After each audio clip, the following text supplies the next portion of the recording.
The topic today is why we're together, or the purpose of the relationship.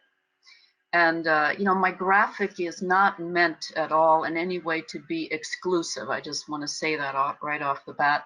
It's not exclusive to gender.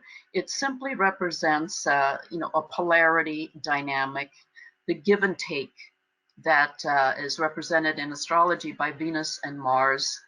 That is important in every single relationship. So I just want to make that clear, because what I'm talking about and the purpose of the relationship, of course, can be used in any kind of relationship that you desire, whether it's romantic or business or parental, any relationship at all, because you can, because I'll show you how you can.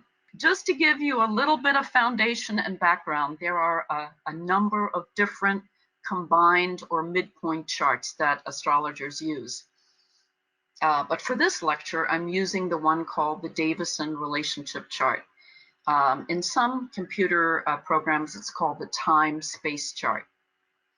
So just briefly, so that everyone understands how it's calculated.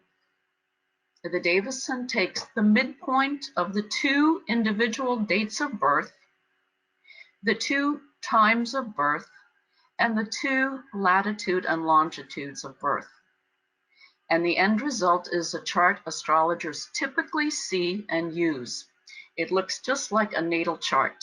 So it has a birth date, it has a birth time, and it has a location. And it's what I believe makes the Davison chart really unique.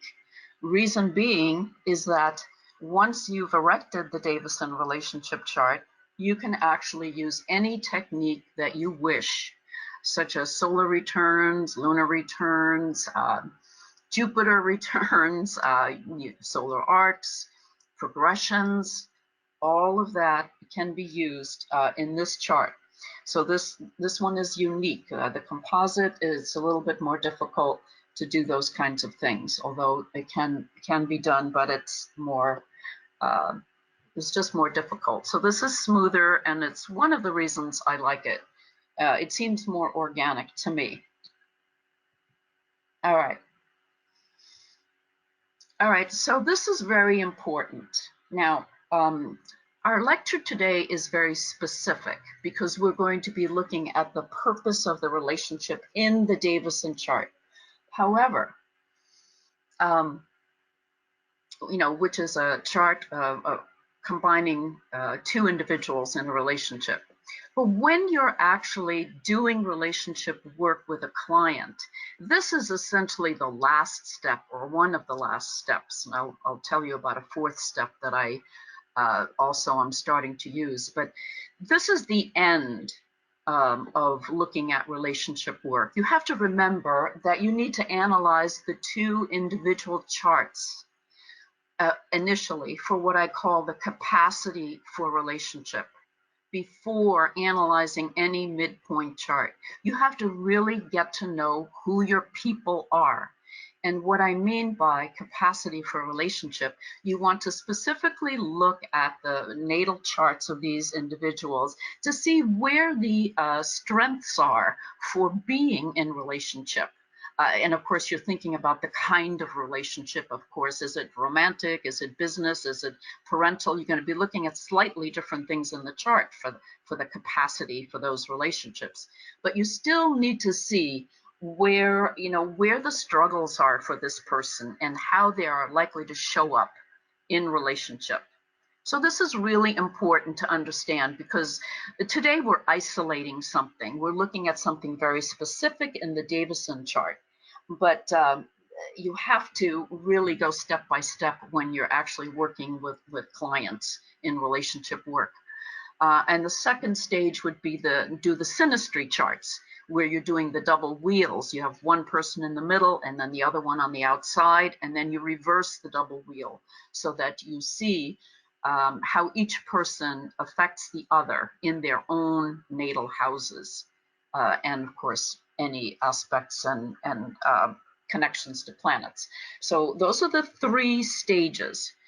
And I'll just briefly mention the fourth stage that I've started to use recently, maybe the past couple of years, where I will put the individual chart around the outside of the Davison chart to see how that individual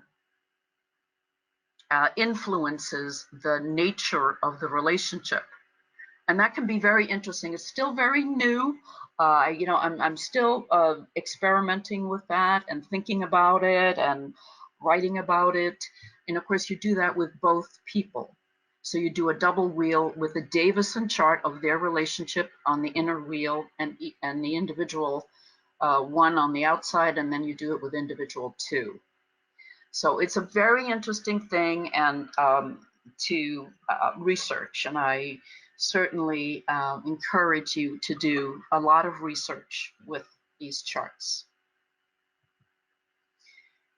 All right, so if you work with clients, this is going to be one of the most asked questions, because actually relationship work is one of the #1 reasons that clients come to astrologers.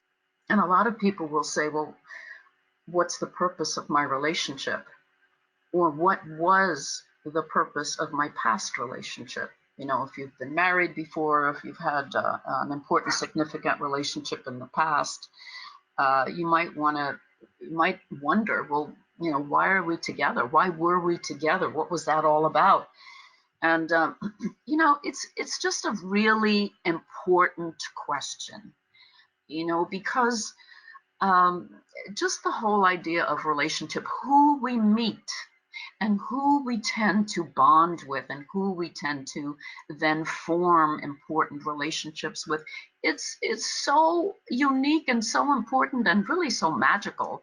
I mean, there are thousands and thousands of people, millions of people in the world, but somehow or another, we in our lives, we will gravitate and form major relationships with a handful, you know, of people. Like really important relationships I'm talking about. So then wouldn't you want to know why? You know, what's the purpose? You know, why are we together? So we're going to endeavor to look at that. So Saturn is typically called the Lord of Karma, or we can also say the Lord of Time, of development, evolvement over time, through experiences, the Lord of accountability, of integrity. I mean, in the body, Saturn represents the bones, the teeth, the hard substances that actually hold us together. So Saturn is commitment.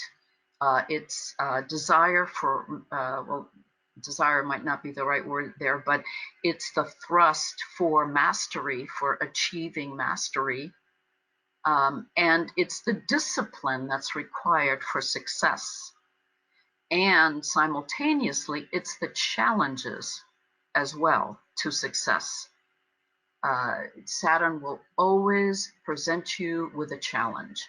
And depending on how well you can master, how well you can achieve those challenges or overcome the challenges, therein lies your mastery. Saturn is what I'm going to be looking at in the Davison chart.